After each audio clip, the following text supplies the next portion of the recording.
and welcome to this episode of Mind the Gap, making education work across the globe, with me, Tom Sherrington, and Emma Turner. Hello, Emma. Hi, Tom. You all right? You well? Yeah, very good. And we have got an exciting episode. Been looking forward to this for a long time. The one and only, the mighty Hywel Roberts. Welcome, Hywel. How are you doing? I'm buzzing. Thanks so much for having me along, Emma, Tom. Honestly, I'm so excited. Thanks for having me. And I'm saying thanks for having me along, and I've not even done anything yet. Well, last time I saw you, Hal, last time I spoke to you online was during the pandemic, and you were broadcasting from your shed. Yeah, I've gone up in the world now. I'm actually in the house, so that's good. But the shed was good because it doubled as a kind of studio bar. You know what it was like in those times. Oh yeah, it was a studio bar. I think I need one of those in my life. So we're going to talk to you a lot about, we'll just see how we go. We're going to talk to you about botheredness and other things. But I just want to sort of reminisce a little bit, because this came up on a Twitter feed recently. Clevedon Teach Meet, something like 2012.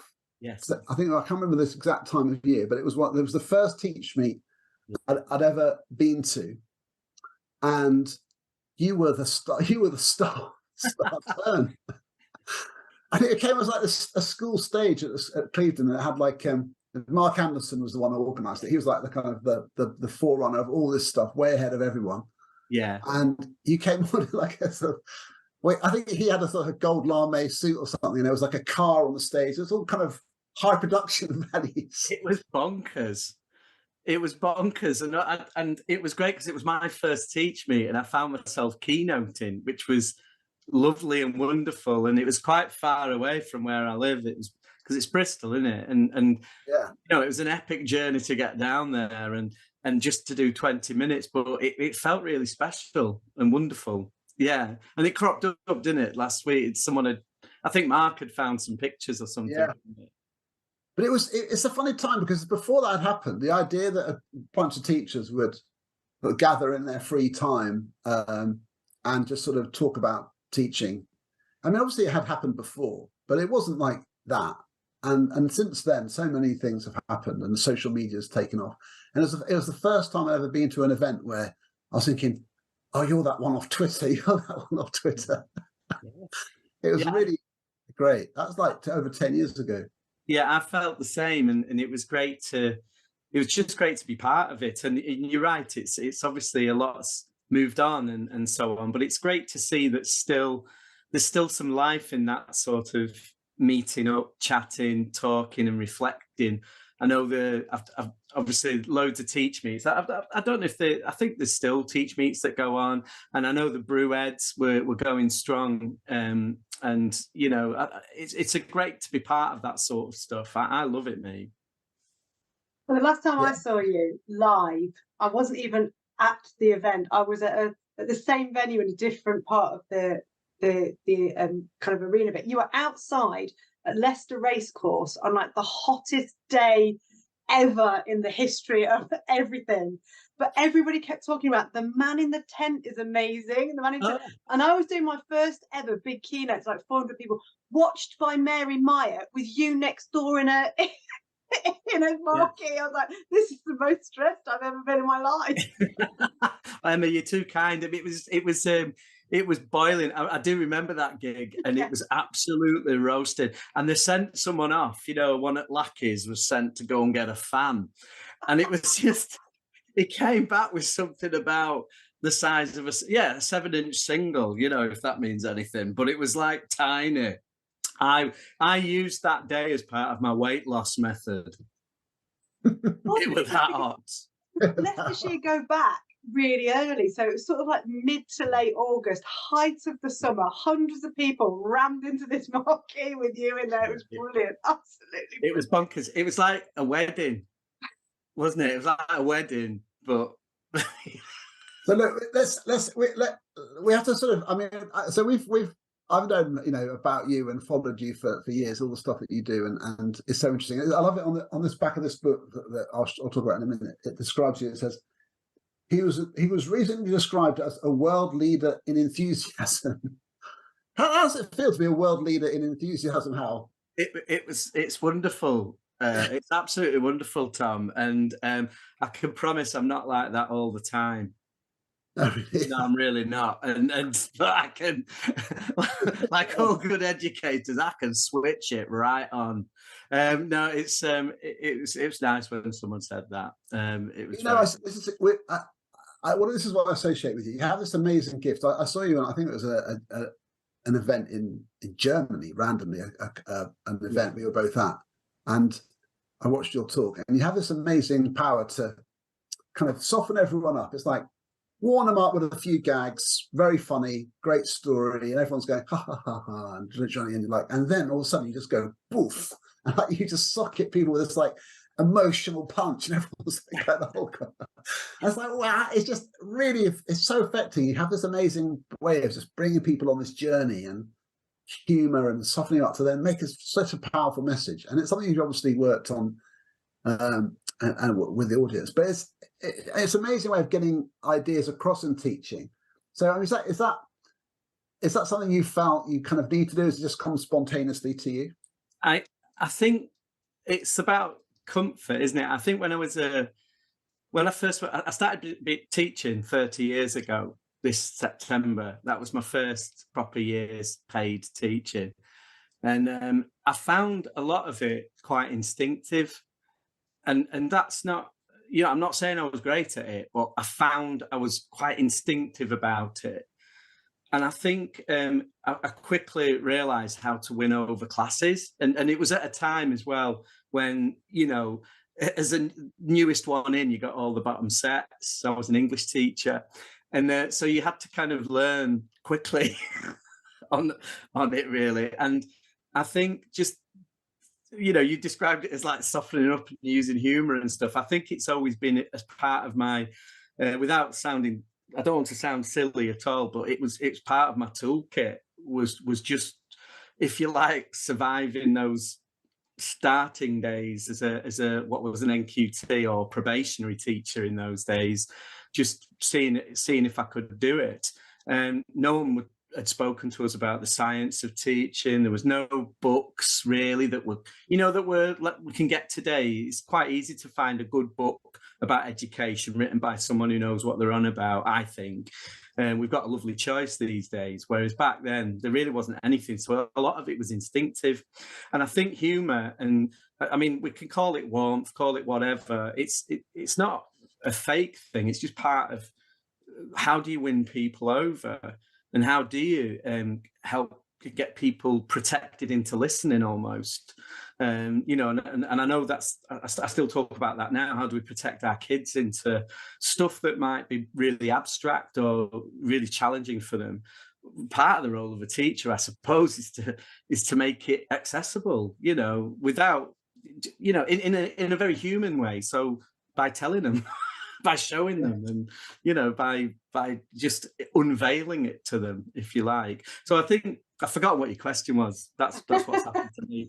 But I think it's I think just I don't think it's something. Oh, that's it. So when I went freelance, because I only went freelance really just for a year, I just got to a point. My school was going to get knocked down, rebuilt, taken over, all that kind of stuff. There was going to be big changes, and I just thought, well, I want to explore that idea of being an advisor, or I don't know. That's the only example I had really. I didn't know what an education consultant did. I didn't know anything about that, but I was classroom fresh. So I joined Twitter as well.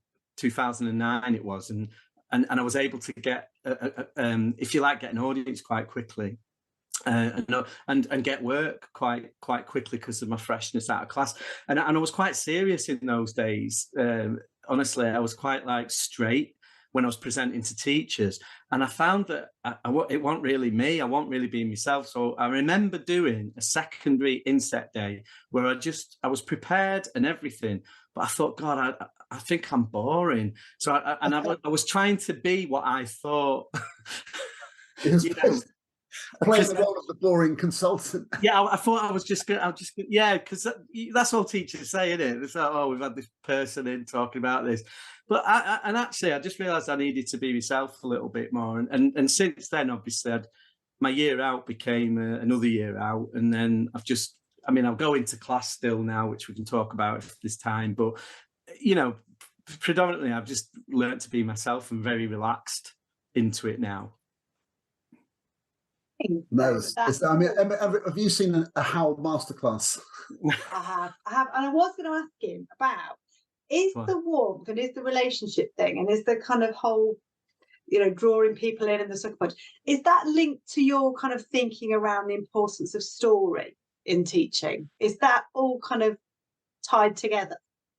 I think it is, but I think, Emma, in honesty, it's a happy accident. I find myself there. I was teeing you up there to go, yeah, it's all incredibly well thought through. It's just an accident. And it's all teachers should be good at telling stories. You do it, Emma, in your work. Tom definitely does it in his work. We tell the stories. We're in that privileged position. And we advocate for the children, but we're also advocating for the teachers, because I'm sure in your work, as it is in mine, a lot of my work at the moment is how do we keep people motivated in difficult times, really difficult and challenging times. How do we keep people feeling like they're doing something to be really, really proud of? I remember telling my mum and dad that I got onto a PGCE, and I were thrilled. I mean, my dad were overwhelmed because he was a teacher, and I just remember him being absolutely overwhelmed, bursting with pride.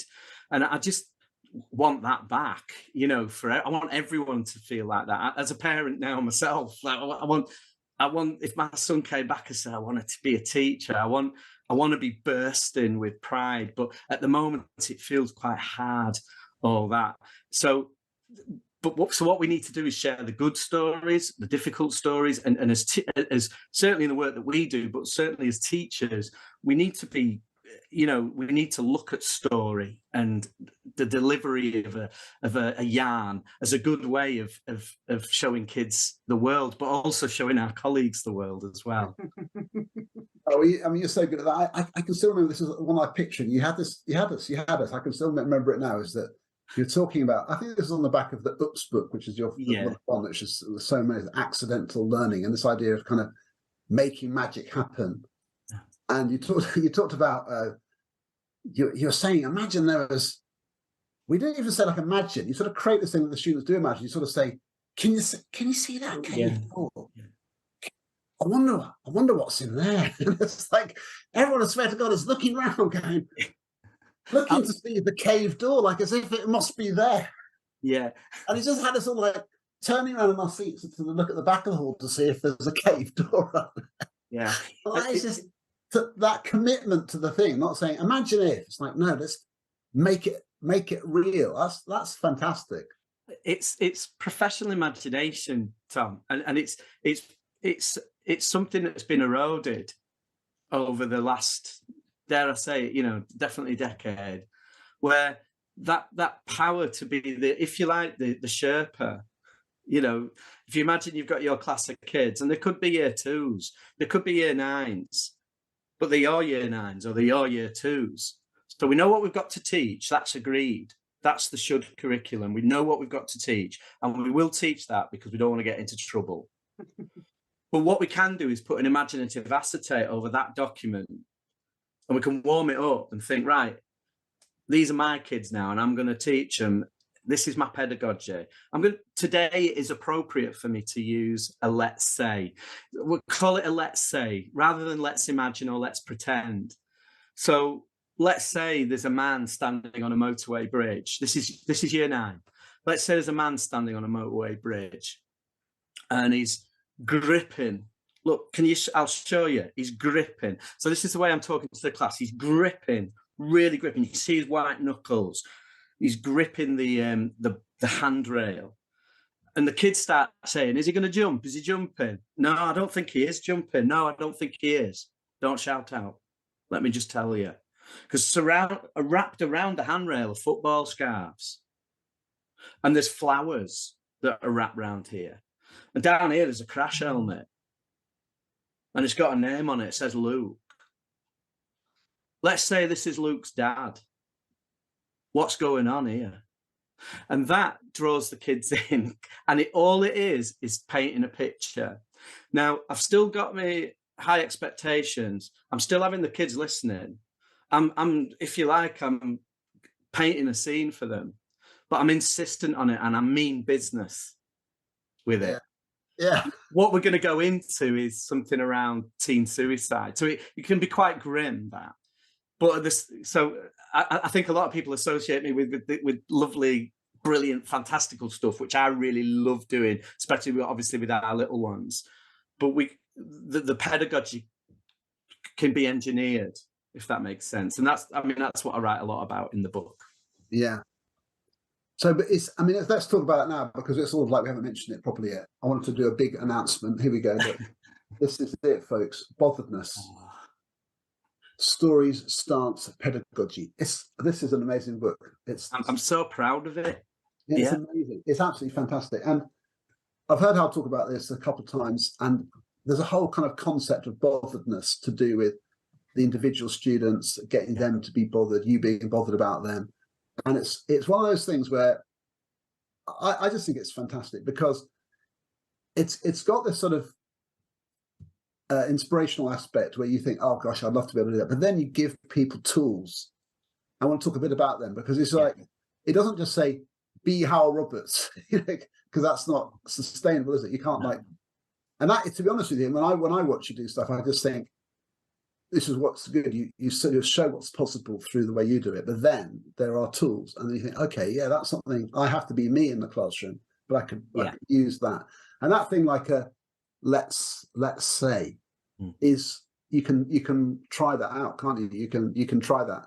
And but that I want to just explain to people what, for you, botheredness means as a whole concept. It was. Take your time with it. I mean, it was very much it wasn't a lazy word, but I just didn't have the I haven't got it now. I couldn't articulate the what I felt, and I go back to being a novice teacher, and actually something that I think I did right at the start of my career was decide to be a presence in the school. So not just teach me lessons, but to get involved. It's something I recommend when I'm working with trainees. Get stuck in. There's no time. You're tired. You're knackered all the time. But just get stuck in. And if you don't like football, go and help out at the football practice. If you don't want to sing, go and join the choir. And if they're into choir, go and start one. Just try and do as much as you can. And I wanted kids to see that I was present as a member of staff. This was in a big secondary school, and I think that I went from there to work and help out in when I went freelance. I got a good contract with an SEMH school, so they just paid me a daily rate. Essentially, they couldn't put me on the books full time, but it was great for genuinely for my own CPD. It was amazing, because what I saw in that school was people who loved the kids, these challenging, angry, sometimes traumatized kids. The adults in that setting were just really, really 100% bothered about them. And that's when I started thinking about botheredness.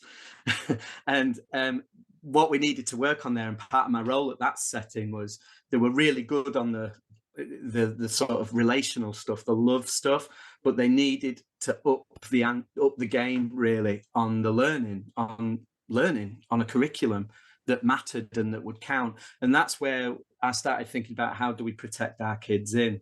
Because some of those kids were not interested at all. So it was, how do we to almost trap them into it, which is where that sort of accidental learning phrase came from. And I started talking about Imagineering, imagine, how do we get the kids to work in the imaginative? And we can do that. I remember doing it with, I remember setting up with, again, I think with Key Stage 3 boys in the Pru. It was, we just set up the topic of study was healthy eating. So we just set up a kebab shop, and we sort of we marketed it to the point where we all really kind of thought it was real. And it was, how do we source healthy hot dogs? And basically we we were doing the should curriculum, but we were doing it in such a way that it protected the kids in, and they enjoyed it. You know, there was a lot of fun. And going back to the botheredness word, it's finding the context. I talk about stories all the time, and I think sometimes that can put some people off. They think it's a bit fluffy. So I'll talk about context instead. It's context. It's all about context. And that brings in, I think, sometimes my colleagues in HE and so on, when I'm working with them, I talk about context, but everyone gets it. Everyone understands the power of story and all the cognitive science around it that's coming out all the time about the power of narrative and the power of story.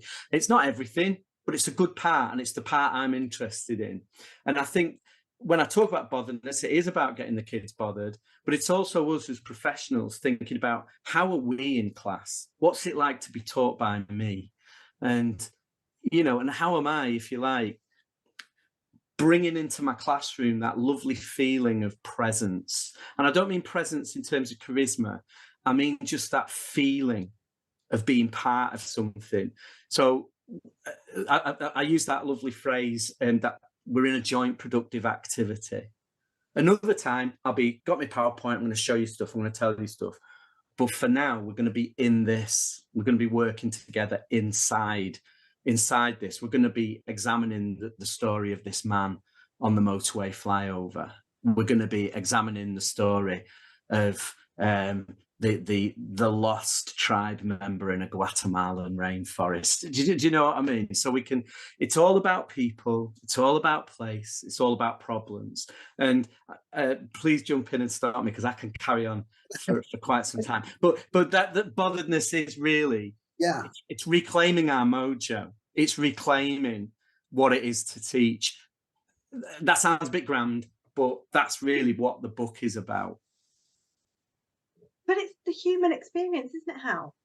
If you think about how we've transferred information before we could write, before we could do anything, it was through story. That is the absolute kind of crux of how humans have learned, by telling and retelling and reframing and reshaping experience through story. And I do think, and because I work with little ones all the time, story is how young children make sense of the world as well, isn't it? 100%. And a story, when I work in early years, a story is quite as simple as me just drawing a messy garden on a whiteboard and saying, my garden's messy. Can you help me? And it places kids in the role of contributors, of people who are supporting others. It makes, I mean, for me, it just takes us down that wonderful, like you said, the wonderful endeavor really of what it is to be a good person, a good human. And we can have as many PHSE worksheets in the world as you want, but really getting kids to feel it is how we get that. We achieve that. And I love working. I'm not an experienced early years teacher at all, but I've got such a faith in the process that, you know, I outline in the book. I've got such a faith in it. I'll go and have a go. And what I've found is it just works. Because, like you say, Emma, stories are what unite us. Absolutely. Can you say a bit more about protect them in? Because I remember when I first heard you using that phrase, I thought I'd misheard you, and I thought you meant project them in or something like that. And I think, no, and I think, okay, no, you do mean protect them in, and then you explained it in the talk. But to me, that was really captivating to me, that that's a concept which I think, you know, quite a lot of people would be thinking, what do you mean exactly? So, okay, talk us through that. I think it's that thing. You've got a class of children, and I know we'll all work in, and listeners will be working in lots of different sorts of schools all around the world.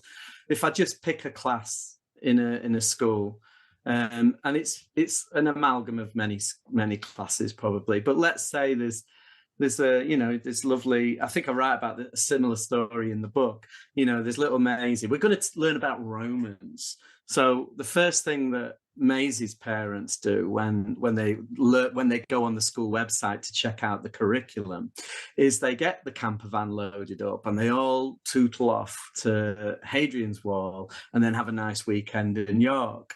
And then sitting in the same classroom is Tommy, who hasn't got a bed, you know, who hasn't got access to that stuff. So you got the same kid, you got two children in a class, let's say in year 4 in an English school, year 4, they're doing Romans, but one kid is already advantaged. Is already, and it's great. It's great. That's great. But then we've got little Tommy as well. And what the teacher's going to have to do is protect them both in. But for Tommy just might need a little bit more. Because what we're going to have to do is look at timelines. What we're going to have to do is understand that Romans is ages ago. And, you know, I mean, I've been telling this story recently because it happened to me in a Peru in Sheffield, where, you know, as a kid he hadn't been kicked out, he'd absented himself from his class because he hated Romans. And when I asked him why did he hate the Romans, he just said, because they're ages ago. And then I went into this Monty Python thing. I don't know if your listeners will remember Life of Brian, but I ended up sitting there just saying all the great things that the Romans had done. You know, do you remember that in Life of Brian? And I just, and eventually I said, what do you love to this kid? He was called Maxwell. I said, what do you love, Maxwell? And he said, camping. So he told me all about camping and how he goes camping to Filey and Whitby and all down the east coast of England. And I got him back into class, and the challenge was simple. It was how do we as grown-ups link the Roman invasion of Britain, right, in 55 BC or whatever? How do we link that with camping? And you've just done it. You've just done it in your head. You've just linked it. And that is protecting the kids in. So it goes right back to professional imagination again. If we don't do that, then what we end up being is grown-ups who are not giving kids a fair crack of the whip. We're not giving them the chance to be successful. And I'd rather be, to use the language of, I think it's Judith Kleinfeld, I talk about it in my book, but I'd rather be a warm demander. So I want to be warm, I want to be relational, but also I want the kids to succeed, and I want the challenge to be there as well. So sometimes the work that I'm asking the kids to do, whether they're in year 1 or year 10, the challenge is there because of the dilemma that the story brings, you know. No, it's really interesting listening to you, Hal, because there is a kind of a weird dichotomy with some people that they think that you can't have high expectations and still be engaging, interesting, human, and I don't want to say entertaining as in edutainment, but kind of have the kids in the palm of your hand. And it's so refreshing to hear that those two things can and should coexist. High expectations, high aspirations, alongside that hugely enticing, academically seductive aspect of storytelling. Yeah, it doesn't have to be fluff. Nothing has to be fluffy. I mean, one of the reasons I did a master's in it is because I didn't have the reading behind what I was finding quite natural.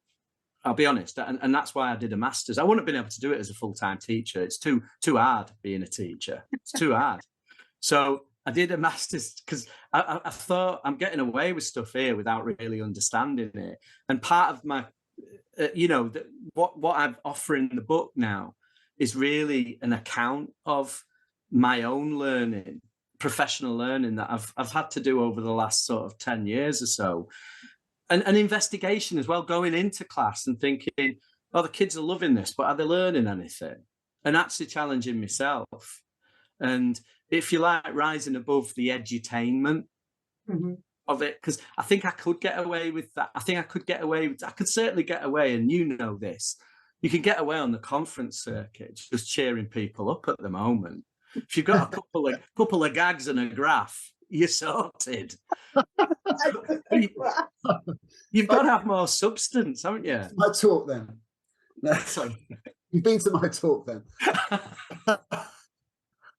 No, I know what you mean. But so, I mean, some of the scenarios, I mean, this is what I want to get into in a way, because there's only one of you. And the stuff like, what I love is that when you've got these pictures of your work. So there's one of the scenarios, which is great. It's in the chapter about the factory, they're closing down the factory, and it turns out, spoiler alert, that it's the Willy Wonka factory, and the kids are like, oh my god, it says WW on the sign, and going, no, it's that. And you describe this whole thing of shining a torch in and seeing what we can find, and the kids are all with you, and then this kid decides that he's, you know, he's Charlie Bucket, and he's like, I'm Charlie Bucket, and they're all into it.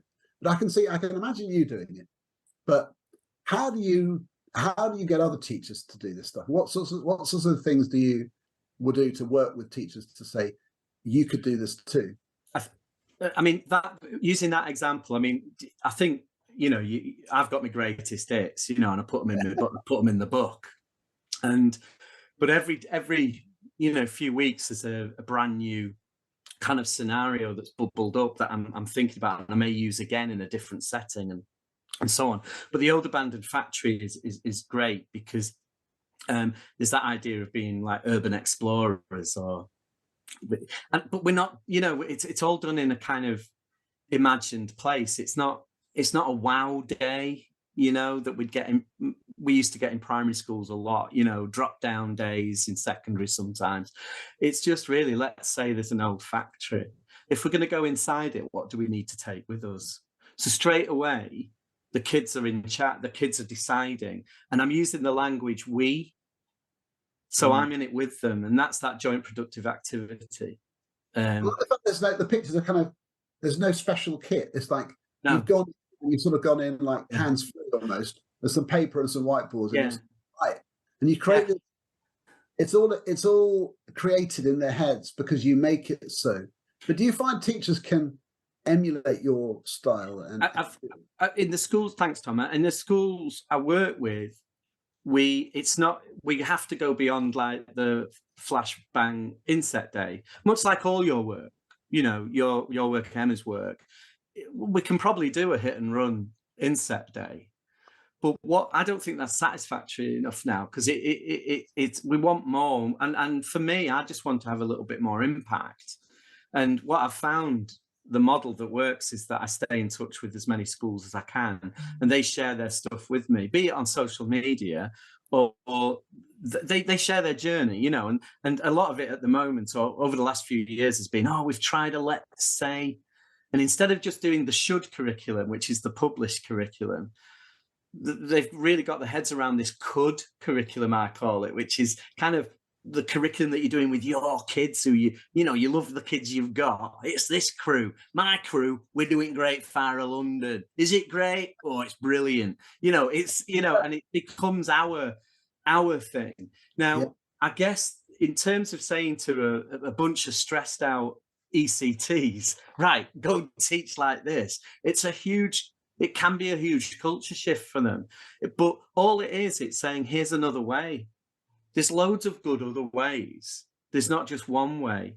And that's the kind of thing that we've fallen into, isn't it, over the last, certainly in England, you know, we've fallen into that there is just one way. And if you look to Wales, which, I mean, you could do hours and hours about what's going on in Wales, but at the very least, they've said to their teachers, here's 12 ways you could do it, and use that as your menu. For me, I know that you can't use anything I talk about all the time. So I guess it's encouraging teachers to be agile in their pedagogical choices. So it's not appropriate to teach in the way I like doing, you know, for some aspects of curriculum. So that's teaching an appropriate way there. But for this, let's absolutely do it like this. If we're doing about space with Key Stage 1, or flight, let's say, flight with early years, let's do flight with early years, and let's learn about that. Let's look at pictures of the Wright brothers, but let's also think about Frost, Robert, what's the name? Frost, the guy who invented flight in Wales. Now, you won't know about him because no one knows about him, because all his witnesses went and got drunk, and they didn't take a camera with them. It was 1896. And he crashed his plane into it, but he flew, and there's just great stories to get the kids excited. Now, I found when I start relaying those stories to the teachers stop going on to the typical resource websites that feed them, but actually start thinking imaginatively for themselves. What will my kids like? What will little Tommy like? What will Maisie like? And I'll bespoke it for them. Sorry, I've gone off on one, but you get me drift. I do. I mean, I've got so it's like I've got like corners turned down in this book I want to talk to you about. But like I feel like I just enjoy listening to you explain it, because it's so, there's passion, but there's also, this is, you're doing it now, there's like the passion with the humor, but also there's an intensity there. There's a mission. It's just so infectious. You know, you want to be on a mission as a teacher. Yeah, well, it should be a mission. Do you think there's been a devaluing of the power of imagination in education? I think so, and I think it was it was kind of predictable, I suppose, as soon as we got big tech, because big tech is just so helpful and brilliant, and it is, and it's wonderful. I love PowerPoint. I do. I think it's great. It's an integral part of my presenting stuff. It is absolutely brilliant. But then it gets taken to the nth degree. So before you know it, we've got teachers who've been, if you like, their imagination has not been welcomed in. It's not seen the light of day, because and there's so much more, isn't there? And I don't need to, from an English perspective, that sort of imagination has been cruelly sidelined, I'd say. Just even the use of drama, and drama pedagogy. I don't mean, I do mean drama as a subject in its own right, but just in, primary drama, it's just great. But if you haven't got the people who are up for it in your school, it could just not happen. And, and the same goes for music. And it's that playful imagination. I do think it has been eroded. And that's why sometimes when I work with new teachers, I think sometimes they think I'm from Mars. I totally agree, though, because I just think about what we value in schools and what we're measuring that children can do, and how much value or otherwise we place on developing this imaginative response to things. Or not. Well, I think I work with people who invite me in and stuff, and are happy to have time with me. They're up for it. And I think one of the reasons I'm really busy now, and I have been busy consistently, because I think people have sort of imagination guilt, because everyone's got that. I think most people have got, who are in education, have got good moral purpose, have got great values. It's just that some have lost their way or found themselves in an institution where they don't match. And I think, I get imagination guilt. People want me in, say, I need my teachers to be more imaginative. And the teachers are imaginative. It's just that we need to make the space for it to happen. And certainly the work that I share from a primary perspective, rather than a subject specific, it's kind of in the world of the humanities in primary. And a lot of my, people who know a lot more about history and geography than I do, they've warmed to the approach, because it makes those subjects come to life, rather than just sit flatly on a sheet or a screen or a textbook.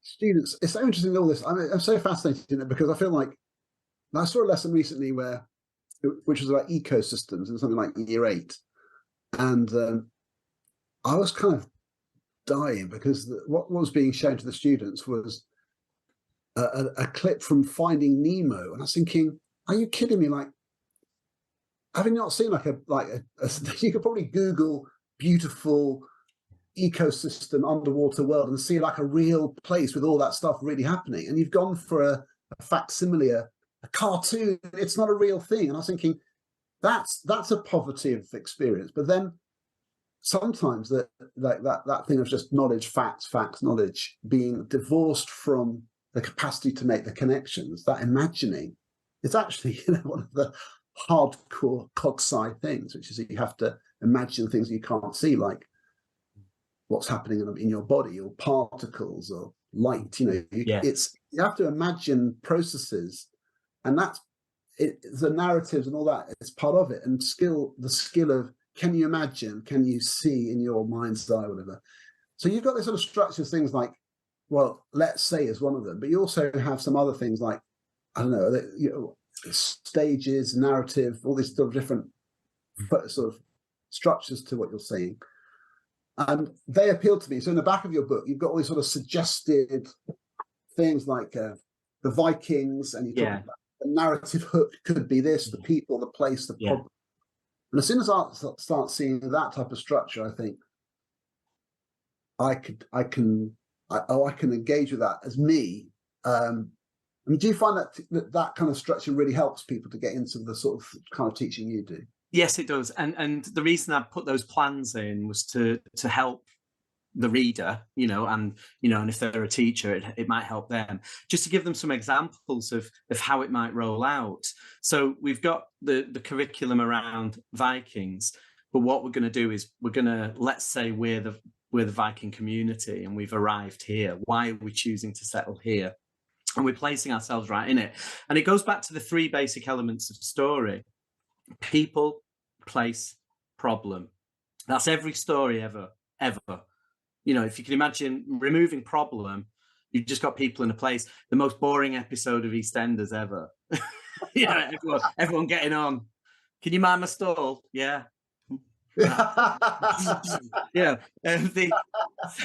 So we are Vikings and we've got a community, but we are people in London living by the river in 1666, so it's finding the dilemma through which the children have to wade, if you like. The children have to move through that dilemma, and that's where knowledge becomes important, because the kids need to know stuff to find solutions. So it's not just remaining in fantasy. It's actually it's very realistic. And one of the things I talk to teachers about is we've got to mean business with this. Otherwise it is just, it's rooted too much in, I was going to say play then, but I think you know what I mean. It becomes an empty thing rather than the iterative play, actually, that it is. So the structure is there in the book, and I made those actually during lockdown for a big trust of schools who just wanted examples. They really, the teachers were really having a go, but they just wanted some black and white, if you like. They wanted the paperwork, Tom. They wanted the chuffing paperwork, mate. That's what they want. But it really helped me. It helped me sort of get a framework. I've just had a thought how this is. I've just written a note. Sorry, written notes myself. But it's make believe to make things understood. There you go. That's what I'm taking away. Translate that into Latin, and we'll get some right gigs. You cheeky so. We will. We'll be able to nail it. I mean, do you think you need to sort of pre-teach some of the, like, is there a combination? So when you're doing the Romans, the Vikings, you sort of, some of the questions you're asking, like what technology would they need, or if we're Vikings, what jobs do we need in order to establish our settlement? So there's this combination of students from their perspective, thinking what we might need, but then you still then have to sort of say, well, this is what they actually did, or do you know what I mean? So where does the kind of their imagining hit kind of solid facts, or is there a conflict there? There may be, and I think that we need to teach. Teaching is teaching, and what in terms of making it memorable, in terms of making it stick, I think one way of doing it is in the way I suggest. There may be other ways as well. There are other ways, but I think, if I've got a kid, I was talking to some kids in year 1 who, the Great Fire of London, I've got that in my head now because we mentioned it, but that might have happened last week to them. So when we start talking about 1666, actually, that doesn't necessarily help, because we need to make sure they understand timelines. And so if you like, the knowledge, the the protecting in, Tom. That's what it is. It's saying, right, it happened a long time ago. So in that class, I said, what didn't we have in 1666? And they're only year one. What didn't we have in 1666? And a kid said Greg's. And I said, you're right, but do you know what? There is a bakery. Oh. And when the teachers watched me do that, they were all like, oh, that's amazing. And afterwards they were like, how did you do that? And I'm just thinking, that's just being an agile adult. That's just having an imagination. And you can't go on a course for that. You just got to you've got to know your stuff, haven't you? And agile is so interesting. So one of the things that, you know, you always have your anecdotes. So one of mine is around, teachers needing to enjoy themselves, be themselves, spur of the moment stuff. And one of my son's favorite lessons that he talked about, you remember them as a parent more than the kids do, because they come and tell you, and you remember the days the kids come home from school and tell you, oh my God, this is what we did at school today. And one of my son's lessons was in year 5 when they had a power cut, and it was in the winter, so it was proper dark after lunch, and they sat there, and he said, it was amazing. We were in the dark for 3 hours, and we just had a conversation, and that's what they called it. And we had a conversation about the end of the world. Yeah. And I just thought, oh, that's epic. So the teacher just thought, you know what? Let's do this. We're in the dark. Imagine. And he just was like, that was the best day ever. Yeah. And I was thinking, this is the sad bit about that. Yeah. In that school, because of the culture there, which was a bit formal, lots of bookwork, which you were shown at parents' evening, like, what's all this? And the teacher would never have done that if it hadn't been a real power cut. So we used to say, isn't it sad that our son's favourite lesson in year 5 happened by accident? But at least the teacher had the gumption to respond to it. Be thinking, what if that power cut had never happened? That lesson wouldn't have ever taken place. And he wouldn't have thought in that school, hey, you know what, guys, should we turn the lights off and imagine the end of the world? And that's the spirit you want to have. You want to have that. Yeah. Why can't I do that? It's that agility. And whilst doing the job that you've been paid to do, whilst doing it, and not letting anyone down. Well, yeah, exactly. And so, Emma, what are your experience of this? Are you going to go off and start? Do you think I really need any encouragement to go off on a tangent? I don't think she does. No. How talks to my soul. This is very much how my experience of teaching in primary has been all along. We start in one place, we imagine stuff, we go on a bit of a roundabout adventure, we end up where we intended, but you never quite know where you're going to go on the way, but you end up where you wanted to end up. That's been my primary experience. It's very Hywel Roberts. Well, I think it's amazing. And I think, I can see from the production timeline here, which we have to bring it to an end, because we do. But I'll say this: I feel like we talk to a lot of people. Some of the people are researchers, cognitive scientists, and knowledge, evangelists. And I think you represent a kind of philosophy of education, which is it's vital. It's so important that we see this as part of the whole, and it's inspiring. It's literally inspiring, because you feel like. We need this. We need this to be in the way that we think about education. It's so important. It's not a small thing. And the way you capture it in the books and in your person, in the way you talk, it's beautiful. It's wonderful. And I think the more people kind of think, yeah, we need this, let's hold on to it. Let's amplify it, the better. So massive thank you. And I just think people need to get into this stuff and think, imagine your children had this type of experience in their teaching compared with if they didn't. It's like, please, can we have it? You want it. Powerful. I'm so grateful, and thanks very much for that, Emma and Tom, and thanks for those words at the end there. It does mean a lot, and because I feel sometimes like a pedagogical nomad traveling place to place. And so it's quite nice to have a platform like this to share the stuff as well. So thanks for your support of the book. I've written more notes listening to you than I've written listening to on recently. I've had an entire side listening to you, so thank you, Hal. That's been as refreshing and as joyful as it could possibly be. So thank you so much for your time. It's been lovely. Thanks, guys. Thank you. Thank you.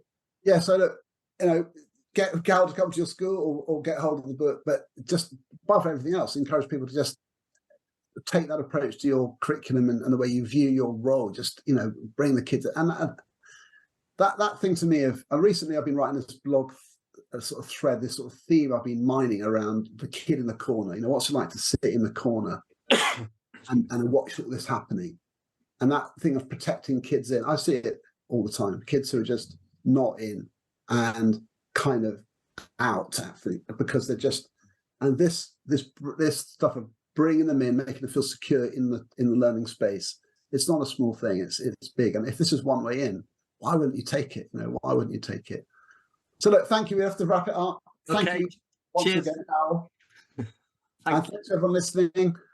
We're coming towards the end of our run for the year, so we're having some amazing guests. It's been a brilliant year, and thanks for listening. We're blown away by how many people listen. The other day, I actually met someone who said it was nice to put a face to the voice. I'm thinking, oh my God, she'd heard me on this before. I didn't even know what I looked like. I was thinking, that's so weird. That's never happened before. So thank you for listeners. You know, people not just watching on the YouTube, but listening. It's really fantastic. We're really thrilled, and keep doing it. So thanks everybody. Have a great summer, and we'll speak to you really soon.